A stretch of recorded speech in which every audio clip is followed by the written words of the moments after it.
कर्ण को हराना कुछ साधारण काम नहीं था। वह महाभारत के सबसे महान और शक्तिशाली योद्धाओं में से एक था। दूसरी ओर अर्जुन भी एक अद्वितीय धनुर्धर था, लेकिन उसकी सबसे बड़ी शक्ति उसके साथ खड़े थे भगवान श्री कृष्ण और उसके रथ में ध्वज पर विराजमान थे पवन पुत्र हनुमान। कहा जाता है कि हनुमान जी ने स्वयं कहा था, यदि मैं इस युद्ध में स्वयं उतर जाऊं तो ये धर्म युद्ध नहीं रह जाएगा, क्योंकि मेरी शक्ति से संतुलन बिगड़ जाएगा। इसीलिए मैं अर्जुन के ध्वज पर रहकर ही उसकी रक्षा करूंगा। इसी तरह भगवान श्री कृष्ण अर्जुन के सारथी बने, जो केवल रथ नहीं चला रहे थे बल्कि हर पल अर्जुन का मार्गदर्शन भी कर रहे थे। फिर वह दिन आया जब कर्ण और अर्जुन आमने सामने आए। दोनों के बीच भीषण युद्ध शुरू हुआ।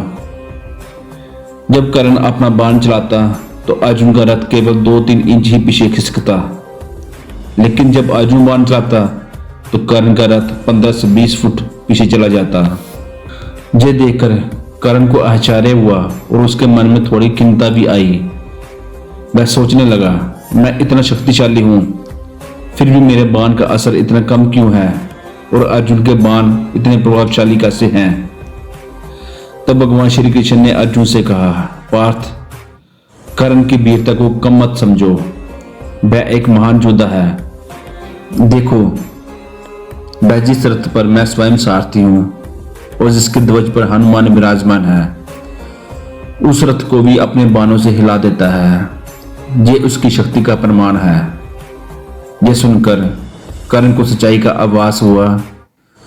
भगवान श्री कृष्ण ने संकेत दिया कि यदि इस रथ पर वह स्वयं और हनुमान ना होते तो अर्जुन का रथ ना जाने कितनी दूर जा गिरता। इस प्रसंग से हमें यह सीख मिलती है कि कभी भी अपने प्रतिद्वंदी को कम नहीं आंकना चाहिए और जेवी की सफलता केवल अपनी शक्ति से नहीं बल्कि सही मार्गदर्शन और दिव्य कृपा से भी मिलती है। जहां भगवान का साथ हो वहां असंभव भी संभव हो जाता है। जय श्री कृष्ण।